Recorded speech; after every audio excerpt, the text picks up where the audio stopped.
get them before they get to Zillow from Google Ads or Google or Facebook. I mean, Zillow's great too, don't get me wrong, but I find those leads, like a phone call on Zillow costs about $400 down here in this market on Hilton Head. Expensive, right? It does return on its investment, but these ads I'm getting online, each lead's about $20. So it's just, don't go pay the big boy. You can maybe split it up a little bit, but you want to be driving your own leads to your own site that has your own branding and your thoughts as far as your philosophies go with how you do it, what you do, and spend time on the front end because, again, people are chewing for this information.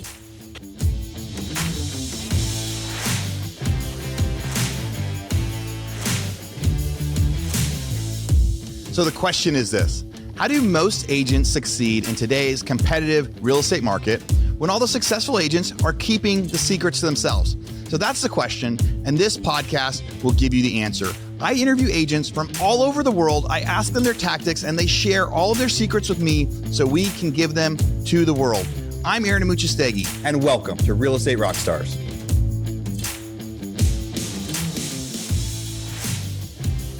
Real Estate Rockstars, this is Aaron Amuchastegui. Hey, I am back. I'm here with today's co-host, Shelby Johnson, and we get to interview Brandon Greenplate. Shelby, what do you know about Brandon so far? Oh my gosh, Brandon, I just stalked you on the internet for just a few minutes before this, and you are 30 under 30 out of Hilton Head, South Carolina, and you specialize in the short-term rentals. And I clicked one of your links from your Instagram, and it just took me to a bunch of questions that I was going to ask you about short-term rentals. Like, you have so much information on the internet already for your clients. So thank you for coming today. We're so excited to talk to you about all of this stuff. Shelby, Aaron, thank you so much for having me, guys. Real Estate Rockstars, great show. Privileged to be here, ready to add some value to everybody out there listening, and look forward to getting rolling. Yeah, awesome. Listeners, buckle up as we get ready. I'm gonna jump in with the first question, and then we're gonna see where Shelby takes it. How did you get into real estate, and when did you get into real estate? Yeah, great question. So I'm a Clemson grad. While I was at Clemson, I spent all of my summers down here on Hilton Head, about 4 hours away. First 2 summers, I was a jet ski tour guide. So I was out there every day, just, really falling in love with this place. Sunsets over the water, sunrises over the water. But after 2 summers, I was like, I should probably get something on my resume, right? So I had a friend of a friend that was a real estate broker here on Hilton Head since about 1984. Got my foot in the door with an internship for the first summer. Second summer, I come back and I have my real estate license. He paid for it. And really decided after I graduated that where do I want to go? How do I want to do it? I knew I wanted to get into real estate. I knew I wanted to work for myself. I knew I had the potential to be successful in it, but I decided to come back here full time. And at that point, it was 100% commitment. What can happen? What can I do? I'm going to jump in and see what happens. And what year was that? So that was 2017 summer. So I graduated in December 2018 from Clemson University. First 2 summers, 15, 16, down here living on the island life, working jet skis. So it wasn't that long ago. Gotcha. Okay. And you decided to, not use, what was your degree in at Clemson? Business management, entrepreneurship. Okay. That makes sense. By the way, I'm a Gamecock, so we're mortal enemies. Oh, no. Oh, no. Clem sucks. No, I'm just kidding. Clem sucks. Okay. Okay, very cool. So you got your real estate license. This is 2018, and you now specialize in short-term rentals, but did it always start that way, or did you start out, what did that look like? Yeah, great question. So the brokerage that I'm still at and the brokerage that I came back and started working for right after I graduated had an in-house rental management company. So when I was interning, I was learning a little bit about the rentals, right? And I was learning a little bit about real estate. And, when I kind of came back here full time, I was like, where can I really dig in? So through buying some properties and going through trial and tribulation with what works, what doesn't work, what's a good buy, what's a good value add, I was really kind of walking in the steps of these investors, being kind of a little bit one myself, a wannabe one. And, it was just something that everybody's an investment realtor, right? They sell investment property, but they don't dig deep into the nitty gritty of, caring about your client's success post-transaction. So for me to kind of dive in and have some properties and additionally be able to provide that value. These are the contractors you're looking for, this is what you want to look for. It was just a niche that I saw down here that nobody really capitalized on yet. And I dug my feet in, and it has turned out well so far. Okay, awesome. And was that the long-term rental niche in the beginning and then shifted to short-term, or was it short-term from the beginning? So for the listeners that don't know Hilton Head, we're the second biggest island on the East Coast, 40,000 residents, 3.5 million visitors per year. Those visitors generate over $1 billion for our local economy, and it gives us big town amenities in this small little beach town. So the marketplace here is short-term rentals, the most profitable, and the other thing that I saw kind of going through is, benefits of real estate, owning real estate, right? And there's a lot, mortgage pay down, appreciation, cash flow, all that stuff. But people can use these properties as well. So it's kind of a hybrid. It's a way for people to buy property, enjoy all of the benefits of owning real estate. But then on top of that, they get to use these properties, families, friends, memories. So that's kind of the niche of my clients. Use a lot of the property, but then they also rent it out, offset expenses, and enjoy all of the other benefits of owning real estate. So that's kind of, how I got into it. Was people were buying, they wanted to offset their expenses, or some people want to, just fully be investors. So it's kind of finding that happy medium and always just serving the client, right? What are they looking for? How can I add as much value as possible and get them to the next level to achieve that goal of a short-term rental here in Hilton Head? So it was like vacation rentals before vacation rentals were cool, but I guess it's really common in certain areas where, you're getting 3 million visitors a year in a small area like that. So before like Airbnb and VRBO were really getting big, or I guess as they were, but like markets like that had short-term rentals since the beginning of time. Mm-hmm. I'm guessing. So what did you do for volume your first year, and what did you do for volume, I guess, the last couple of years, or what are you thinking you're going to do this year? Yes. So, nothing happens overnight. And I think that's something for listeners that are trying to get into real estate. Patience. And I struggled with patience in the first year, right? But I told myself, I'm going to commit 100%. I'm going to see what happens, and I'm not going to leave any stone unturned. First year, I probably sold, I don't know, 2 million, 1 million. And, of that, majority was towards the end of the first year. And then, it's momentum, right? You're either rolling uphill or you're rolling downhill. And I guess halfway through my second year, if you keep pounding the pavement and keep working hard, fruits will fall. I represented a buyer on a $4.2 million oceanfront house. And I was like, oh, baby, I can do this. So nice. Second year, I probably did 10 million. Third year, I did 22. And then year to date this year, I'm at about 24 million. So continuing to scale. What can I do to continue the exponential growth? But it's a snowball, right? It doesn't happen overnight. So I'm on track. My goal this year is 40, and I should hit 40. I'm a solo agent with an assistant right now. And where are your leads coming from? So in the beginning versus where they are now, I see that you're pretty big online, but what is your strategy in regard to lead gen? Initially starting out, I think it's important, for people that are getting into real estate to really find a broker that can be a mentor to them, right? So my broker hooked me up on his Zillow account, where he's paying, for leads. And we had a pretty meaty split, right, in the beginning, but he was just getting clients in front of me. I was getting on the phone with clients. I was getting comfortable. I started building rapport, started building my book of business. So that's kind of initially how it got off the ground. But today, so I generate traffic to my website. I have a Google Ads guru. I do a little bit on Zillow. I market on Bigger Pockets, which anybody that's trying to get into the real estate investment niche should look into Bigger Pockets. It's unbelievable. I've closed $2 or $3 million homes off of forum posts. And then on top of that, it's my sphere, right? You start to treat people right. You start to sell profitable properties and, invest in long-term relationships. People are going to start to mention you to their friends. And I would probably say 50% of all of my stuff right now is either in my sphere or referrals. Outside of that is paid marketing. Hey listeners, Aaron here. I just want to tell you about something I'm super, super excited about. A couple months ago, I had a bunch of people in my office in Austin, and I taught what I called my foreclosure masterclass. It was to teach investors how to make money with distressed real estate investing through foreclosures and other sorts of leads that are out there of people that are desperate to sell or need to sell, and maybe they don't even know it yet. and that process. Well, we had so much fun when everyone came to the office. So many people said they wanted to do it again. I recorded the class. It's now live and available for purchase. So if you're interested in learning about becoming an investor and learning about becoming an investor agent, being able to educate yourself some more around foreclosures, about distressed real estate, and how to get those, go to theforeclosuremasterclass.com. Theforeclosuremasterclass.com. All right, back to the podcast. Okay. So you have a lot of marketing out there. I would say, what's your marketing budget of how you're driving that? So you're doing Google ads, the site, and what advice would you give somebody that's a newer agent that wants to become an investment agent, right? So the idea of like posting on Bigger Pockets forums for free advertising, I think is great.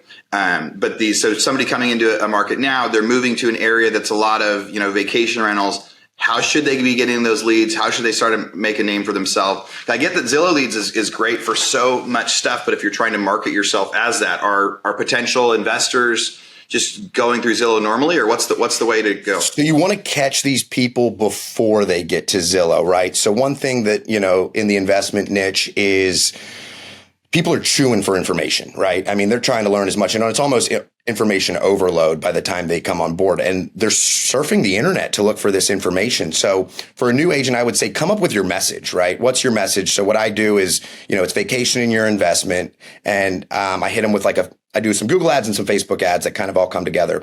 And I hit them with this Venn diagram, right? And it says, what kind of buyer are you? One side of the Venn diagram says lifestyle. One side of the Venn diagram says investment. And then the overlap says combo, right? So it just starts to spike people's initial thoughts of, I can vacation in my investment. I can be an investment, and it can be, so find your message, and then, generate that right traffic by hiring and surrounding yourself with somebody that knows what they're doing in that space, and ultimately catch these people before they get to Zillow, right? The name of the game is speed. The second I get on a call, like somebody registers on my website, I will pick up the phone immediately and I will reach out and I'll say exactly this. Hi, my name's Brandon Greenplate. I saw you recently registered on my website. I just wanted to introduce myself and see how I can add value to your investment search, and then shut up. Right. And then 9 times out of 10, they'll just spill all the beans.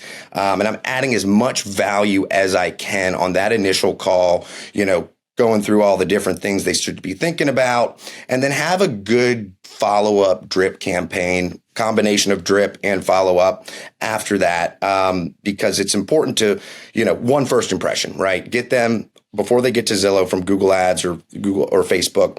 I mean, Zillow is great too, don't get me wrong, but I find those leads, like a phone call on Zillow costs about $400 down here in this market on Hilton Head. Expensive, right? It does return on its investment, but these ads I'm getting online, each lead's about $20. So it's just, don't go pay the big boy. You can maybe split it up a little bit, but you want to be driving your own leads to your own site that has your own branding and your thoughts as far as your philosophies go with how you do it, what you do, and spend time on the front end, because again, people are chewing for this information. Okay, so I have worked with a ton of investors over my years, but that's out of Fayetteville, North Carolina, where the market, they're looking at $40,000 houses back in the day. So maybe it's a little different, but I'm super curious about do you have a personal screening process for investors? Do you find that they are tire kickers for the most part, or is it different because you're in a short-term rental market? What is your experience with investors and how do you screen them? I mean, you're going to get tire kickers in every market. Let's be honest. I would say, that initial conversation, you just got to be asking the right questions, and the big piece that I always find is the financing, right? Do you have cash? You need to be connected with a lender. If you need to be connected with a lender, here's a few options. And then I'll follow up with the lender in a day or two and say, hey, did they reach out to you? And that's a good one. But it's also kind of, what are their goals? What do they have in mind long term? What are they trying to accomplish? If those goals are I'm looking for $400,000 in cash flow off of a $500,000 property, and I do get that stuff sometimes, I don't have time to mess with all of that stuff. So I'm just realistic with them. And I tell them on the front end, listen, I've got 300 clients and I will go above and beyond for you. But if you're not serious, please don't waste my time. So I think it's just shooting people straight, and letting them know that, you bring a lot of value to the situation, and you will do whatever you need to do for them to help them achieve their goals, as long as they shoot you straight too, right? So I think it's kind of a meeting of the minds, asking the right questions, hitting them with the financing, connecting with a lender, and then seeing, do they really follow up with that lender? Are they, all that kind of stuff? Because there's a lot of people. I mean, I'm probably getting 4 or 5 leads a day. So I think for agents out there, and for me too, once you really start to scale and get it rolling, you need to be mindful of who you're working with. It's a game of odds, right? And you need to be putting yourself's time first, and then after that, make sure you're hitting the people that you need to hit, and going above and beyond. And you mentioned providing them a lot of value. And I hear this debate all the time from people working with investors. It's, do you run numbers with them, for them? Do you make them run their own numbers? Do you provide a calculator for them? Like, what does the analysis piece look like? Yeah, for sure. Again, it's establishing their goals from the start. And then I do have cash flow pro formas. I do have different tools. I have like a rule of thumb, like the 1% rule or 10% rule, whatever you want to call it. And what I will do is, if it's a really good property, right, and I know this is what they're looking for, I'll run the numbers and I'll put it in their inbox and say, this is going to sell this week, this weekend, today. I'm going to be probably sending this to 2 or 3 other people, but this hits your numbers. And this is what you told me you were looking for from the start. And then if they kind of step back and say, oh, well, I don't know. Well, what this is what you're asking for. I'm delivering it to you. So I will run numbers. I will provide cash flow pro formas. But at the end of the day, it's more of like, once they know what they're looking for and something comes up or I share it with them, then I'm diving deep into it, right? What is the big thing down here is, what's the true potential of rentals, right? So you have a lot of rental management companies that under rent, right? If you're doing it on Airbnb and VRBO, what is that true potential? So it's kind of working through case by case basis. And, a lot of my buyers are in the $1 million price range. So I'm going to spend the time on putting these numbers together and putting them in front of them, just to make sure that they're an understanding and that I have all the information correct. Makes sense. So Brandon, which website do you send people to when you're running like the ads that's going to your personal one? So I found like Find Hilton Head Real Estate. Is that your primary one? Yeah, that's my primary one right now. There's a short-term rental investment page on that. So I send them to what type of buyer are you page. And within that page, it says, okay, are you an investment buyer? Are you a combo buyer? Or are you a lifestyle buyer? And depending on what they click, I have a lifestyle page, I have an investment page, and all of that kind of stuff. So it's really, my Google Ads guy was like, are you sure you want to funnel that many people? But I want people to be on my page and click through and really be consuming this information. So by the time that I do get in contact with them, they're up to speed, right? At least a little bit on what's my philosophies, how it works, all that kind of stuff. This is great. So, listeners, I think Brandon's giving you this blueprint, right? This blueprint that works of like finding. So by the time Brandon's getting those leads, not just are they like pretty inexpensive, right? He's talking about $20 a lead. But by the time they reach out to him, if you go check out his site, like Find Hilton Head Real Estate, go to resources, what type of buyer are you? That's where his ad is taking people. And then as it's going through, it's got some pictures and it just quickly starts asking them something before it starts to teach them anything. Like, cool, you found me. What type of buyer are you? Like, they don't have to read anything before they find that. It's like a really click, like, okay, now I want to find the right page. It takes them to a new page where there's 4 videos set up as he's, able to like explain and teach them. And there's these 2, I think you've got 2 call to actions that are maybe the same. Get in touch or start your short-term rental search as I see it. You click that. If I click one of those, I get a little pop-up that says get exclusive access to personalized listings. So they're putting in name, email, phone number. And that's the moment where as soon as that lead hits, you call them, within seconds if you can, within minutes if you can. How many people don't answer the phone when you call? Honestly, I would probably say it's a 50% answer rate. So here's the thing, Aaron, that I see a lot of debate happening on these lead gen personal websites is, do you require a phone number? The answer every single time is yes. If they're not willing to put their phone number in, they're not willing to have a conversation with you. Real. And right, so if they're putting their phone number in, they're probably expecting a call or some sort of follow up, and they're serious enough. So again, Shelby, you asked me earlier how I weed people out. I'm weeding people out before I even talk to them, right? It depends on your market, right? I mean, the amount of hits Hilton Head gets versus, a different, not as high destination. I think you listeners out there, you just really need to kind of fine tune it to your marketplace, right? Put your head in somebody that could be interested in property or an investment or, all of this type of stuff. And what are they thinking as they go through, and weed them out strategically through this lead gen process. Hey guys, a quick commercial break here, but don't worry, this one is only going to run for the next 2 or 3 episodes. I talk so much about the mastermind. It's one of my passions, getting everybody to come hang out in Austin where I get to meet you guys. Well, we just had it, a few weeks ago, and we decided for next year we were going to do pre-sales. We're only selling 70 tickets total for the whole country. And that way we keep it nice and small where everybody meets everybody. And the end of it, it's like a big, giant family. Well, we put out the pre-sales last week, and during the pre-sales, we sold more than 60 tickets. So there's less than 10 spots left. 10 spots left if you want to join us for the mastermind for next year. We're putting the date so far out there, you've got no excuses to be able to know that the date works. You can put it in your calendar now. And we also set up a payment plan for people to break it up into 4 easy payments. So if you're one of those people that have thought about going to the mastermind, have never pulled the trigger, now's the time. And it's for March for next year. But you got to go sign up now if you want that spot. I don't like selling. I don't like advertising. So we figured we would knock it out quickly. We'd knock it out this first couple weeks in April for next year. So instead of working on that, we're going to focus on value. If you do join the mastermind, you get to be join part of our private Facebook group where we do monthly Zoom calls, where we do tactics. On those calls, they're really small. There's between 10 and 20 people on those.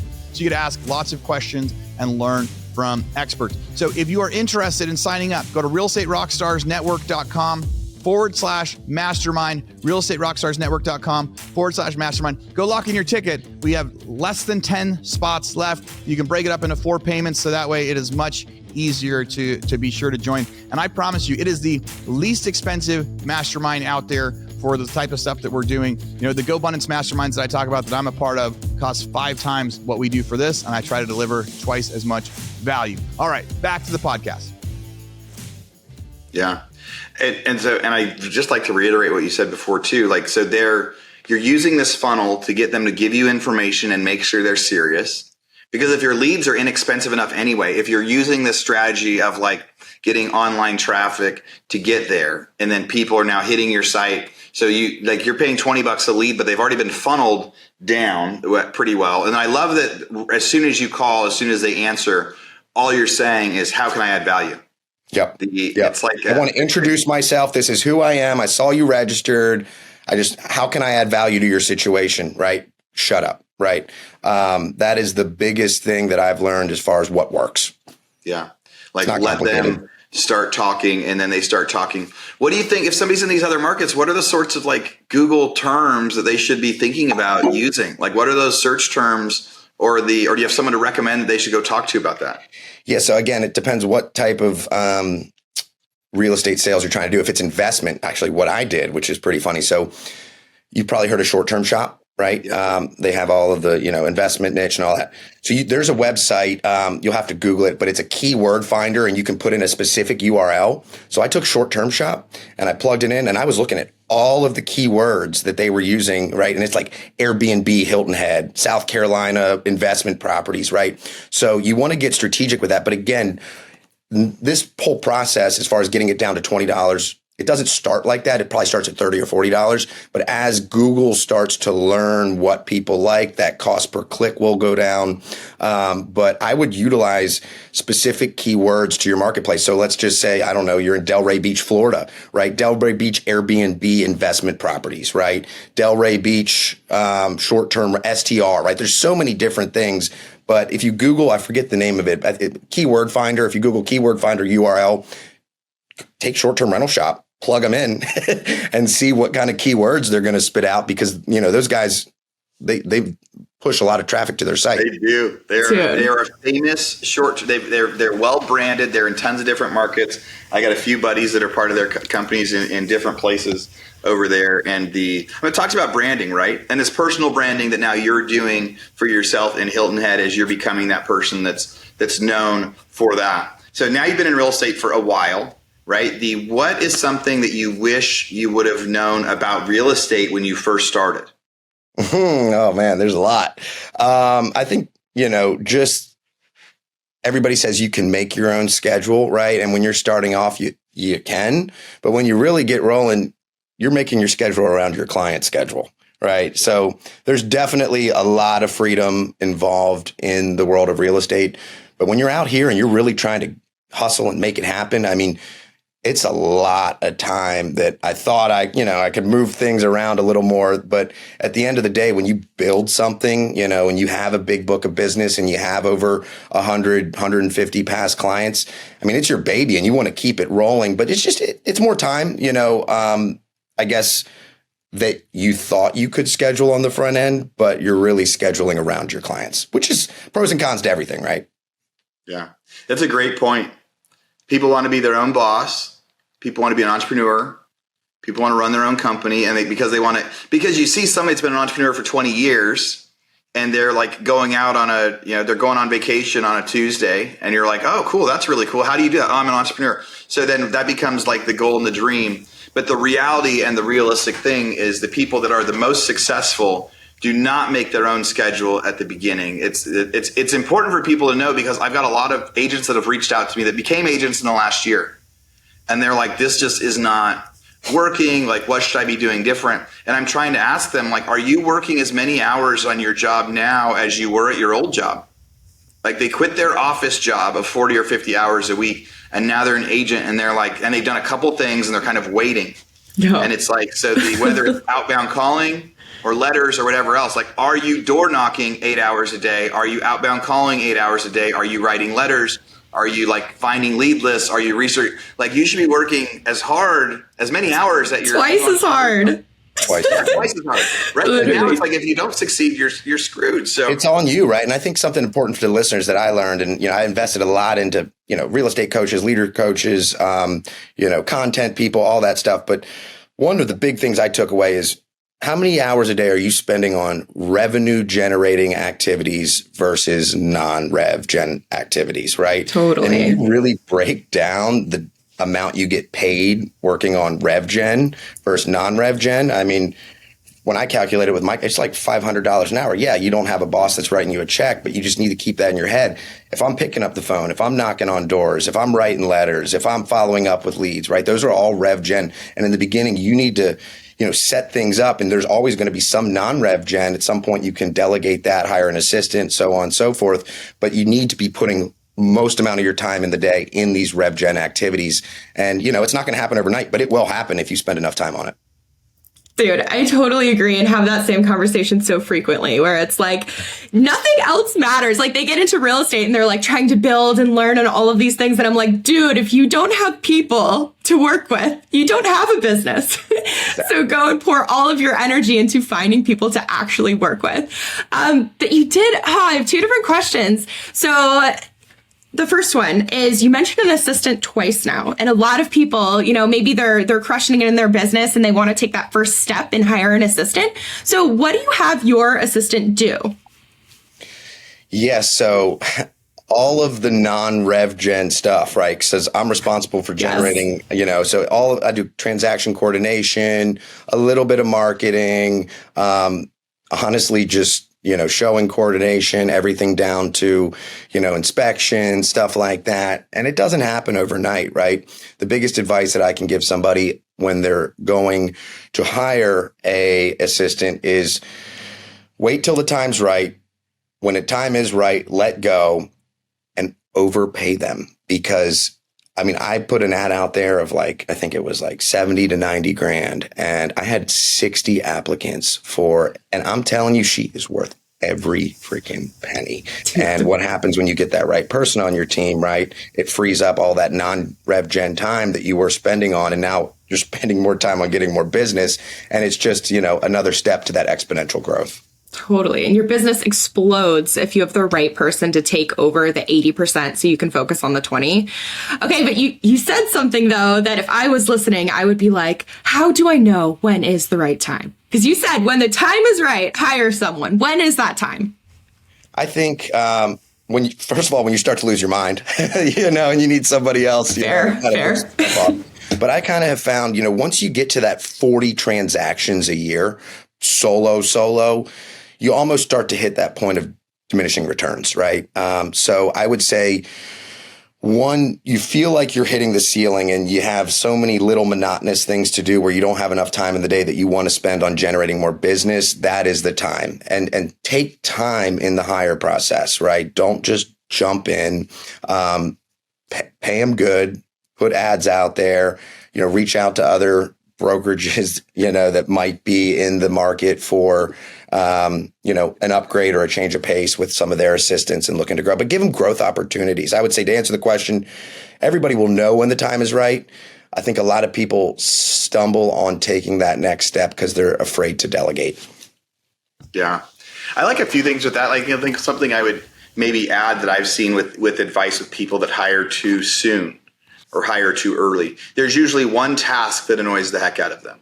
One thing that they don't like doing, and then they go, I need to hire an assistant for this. But they don't really realize it's maybe a 2-hour-a-week task or a 4-hour-a-week task. And so it's almost like the same thing I tell somebody before you quit your job. Know what your plan is Monday through Friday, 40 hours a week or 80 hours a week. Like, know what you're going to do for lead gen on Monday. You're not going to just quit your job, become an entrepreneur.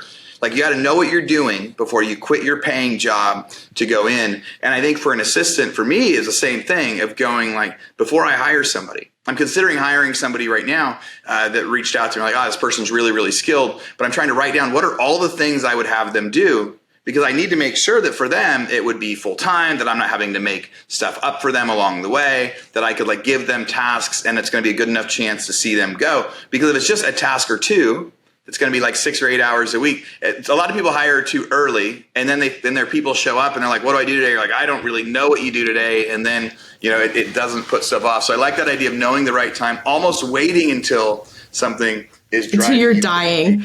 Until you're losing the meaning. Literally dying, yeah. It's time to add somebody else because it's just so important. I mean, for me, when and that was about a little over a year ago. I mean, of course, there's a learning curve at the start, but I mean, once they get rolling and it's the right person, and I can't, people listening that are thinking about hiring, disc test. So important. Again, I had 50 applicants.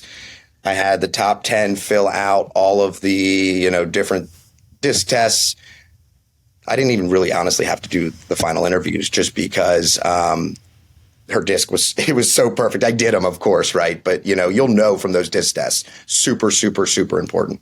Personality means so much. I also like what you said about that rev gen versus non-rev gen. And I think for a lot of people that are in their first couple of years in real estate, I think it'd probably be a good exercise, just take down on a piece of paper and write and have 2 columns that are generating revenue or not, and start just writing down all the tasks you're doing. I've done that a couple of different times in my business, and having the paper set off to the side. So anything new I'm doing, it's oh yeah, today I'm calling inspectors. And where is that, a rev gen or a non-rev gen? Oh, I'm showing. And most of it should be pretty simple and easy to figure out, but not necessarily, but you can start to figure out how much of what you do is rev gen, how much isn't. And it's that cool thing of where you start to realize your rev gen is $500 an hour. Then you can start to be do I want to be done at 3 today, or do I want to work for another hour, or do I want to work for another 2 hours? You can start to make your own hours, but when you know what's rev gen and what's not, it's you're deciding how much you want to make by how much you want to work and focus. So we reached out to you because you're 30 under 30 class this year. And we're grateful that you wanted to come on and share with all the listeners. I think there's been a lot of great things that they can apply. But tell us a little bit about the 30 under 30 process for you. How did you sign up? Why did you sign up? What are you most excited about with that? Yeah, super grateful to have gotten that accolade. It was something along the lines, I think I got the magazine, actually, it's about to come out this month. June is the 30 under 30. And I was looking through it, I was scrolling through it, and I was 26 at the time. I'm 27 now. I'm looking at their volume, I'm 3 or 4 times as much as these people. Well, I need to apply for this, right? And so I went through, and I had to wait till February to apply. And they do all the forms and upgrades and all of the things as interviews go. And I think they started with 400 or 500 applicants this year. And they're looking for people that have cool backgrounds, cool stories, but also give back to their local community, right? So I've got some different philanthropies that we're involved with here on the island. And then, we're tackling a very big project right now with workforce housing, converting an old bank building into multifamily units for a big resort. So stuff like that, they really liked. And then ultimately it does come down to volume, because they do get your production sheet from your broker, from the MLS. And then I think also that helped me was I had some really, really good letters of recommendation, but the proof's in the pudding, and again, it doesn't happen overnight, but it was it's a really cool process. And there's a masterminds group. I'm going out in September, meeting up with everybody in Seattle. And again, it's a network for me. And I'm a long-term relationship guy. I'm not going anywhere in this industry. And it was just a way for me to kind of say, I'm here, I'm coming, and I'm not stopping. Right. So it's just another stepstone on the ladder to where I want to get to. It makes sense. And it makes you look really cool online. For real. Like I do. I love seeing the 30 under 30. I'm like, damn, man, I'm impressed already. Sorry. Say something. No, I was just going to say it's a really cool network too. Like when I got accepted, like all of these past 30 under 30 people were, sending me note cards, congratulations, and that's a great way, for referral business too. I mean, there's a Facebook page and we're all passing business. And I'm like, anybody looking for a short-term rental on Hilton Head, send them my way. Holler. And I'm shooting people around. So again, it's just building your network. Focus on your network. And, again, it's cliche, but that's your net worth here, especially in this industry. Dude, it's totally true. I have one more question real quick on the assistant, because you mentioned, hiring someone who was $70,000 to $90,000. Did I get that right? A year? Mm-hmm. Mm-hmm. So now, all I hear, all over the interwebs is onlinejobs.ph, hire from the Philippines, hire from Mexico, hire from India. So did the virtual assistant route ever cross your mind? Or is she in person? What is that? It did cross my mind, and it's probably the next step if I need some more help on the back end, which I'm getting pretty close to. But I'm a culture guy, right? I want somebody to be in the office. I want somebody to know my processes, know how I work. I can rely on when I'm not, physically there. And yeah, she's in the office now, super experienced, right? Somebody worth every penny. And again, it comes back to that hiring process and waiting till the time's right. You want to wait until you can pay somebody that is really going to serve your business. Of course, there's going to be people out there that, a lot of room for growth, but I wasn't looking for that. I was looking for somebody that could come in and add immediate value and take me to the next level from the start. And I was willing to pay for it. And again, it was worth every single penny, and she's getting raises. So it's worth it if you find the right person and you're ready for it and you have a plan in place. Is she licensed? Just curious. She is not licensed. Not licensed. But it's one of those things where she doesn't really need to be. I'm bringing my little brother on board. He just graduated here recently, so he'll be higher agent under me. Love. We're starting, but I don't need her to be because I'm out on the streets showing property, calling. Yeah. She's at the hub at the database, right? It's just what's your role from the start, right? What do you want to do? What are your goals? What's their background? And for me, it was having somebody that write this contract up at 9:00, right? Like that kind of stuff. And that's why she's getting paid the way you get paid. Right? That's what I was going to say. I was like, okay, that makes sense. Because, hypothetically, if I was on the admin side, I'd be like, my hours are, 8 to 5. If you call me at 9, I'd be like, bye, yo. So yeah, she's earning it. Yeah, you just got to establish those expectations from the start. Perfect. Hey, Real Estate Rockstars. We only have a few minutes left in this episode, but before we get to the grand finale, I just wanted to say, as always, thank you for listening. Podcasts are obviously free. You don't have to pay to listen to the podcast, but if you could pay one thing, if I could charge you one thing to listen to this podcast, what I would ask you to do is go, please, make a review. Go to wherever you listen to podcasts, whether it's on YouTube or on Apple or Android, wherever you listen to podcasts, and go give me a review of the podcast. I read them, I listen to them, I try to make adjustments. A couple years ago, I had a ton of bad reviews on the sound quality or the number of advertisements, things like that. And I've really tried to dial in to add value for all of you guys. So please go do a review. If you want to get a copy of the toolbox of the stuff that everybody that comes on the show, they give us some tactics. They give us something that we put in what we call our toolbox. And so to get that, you go to realestaterockstarsnetwork.com. When you get there, click on the toolbox and you get access to the free gift that every person that we interview on the episode provides. There's things like, listing tactics, how to do a presentation, how to do a newsletter, all sorts of cool, fun stuff. And if you want to talk to me, go find me on Instagram at Aaron Amuchastegui. Ask me a question. I talk to so many of you guys on there. All right, back to the show. Thanks again for being a listener. Well, Brandon, this has been awesome, right? I love being able to get you on here and all the stuff that you've been sharing Any final thoughts, words of inspiration, predictions, something that you think that all real estate agents should hear and know?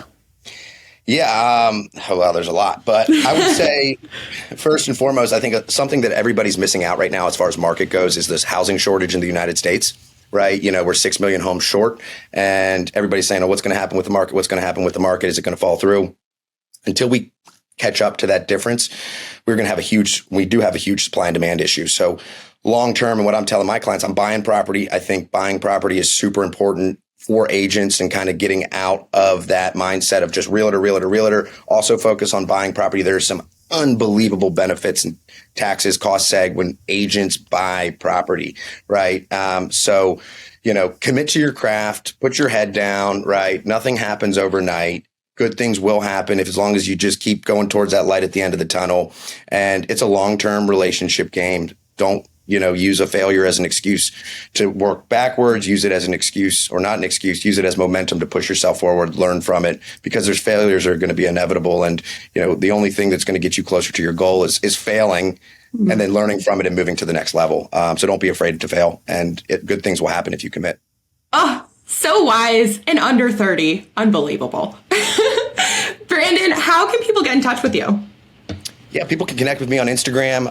It's my name, Brandon, Brandon .Greenplate, Greenplate, or you can just Google my name. I'm pretty big on LinkedIn. I like posting a lot of good stuff on LinkedIn, and my website, findhiltonheadrealestate.com. So a lot of cool things we have going on, and I share, projects, properties I'm working on personally, success stories with my clients, and anybody that is looking for a short-term rental and wants to vacation in their investment on Hilton Head Island, please don't hesitate to reach out. I'll take good care of you. Love it. Yeah, you came right up when I Googled your name. And rock stars out there, if you want to hang out with me and Aaron, we are Aaron Amugastagi on Instagram and The Shelby Show on the gram. So message us. We want to hear from you. I promise that we'll reply. And make sure to ask us about the 2024 Real Estate Rockstars Mastermind or Aaron's foreclosure course that he has going on. And that is all we have for today. Aaron, do you have anything else? Just want to say thank you. Thank you, Brandon, for coming on the show. Maybe we'll be able to talk you into coming out to Austin and hanging out with us next year. Yes. I would love it. Dude, you should. Thank you so much for having me on, guys. Really enjoyed it. Love what you're doing here with Real Estate Rockstars. Keep it up, and we'll certainly be in touch here shortly. Awesome. Real Estate Rockstars. Thanks for listening.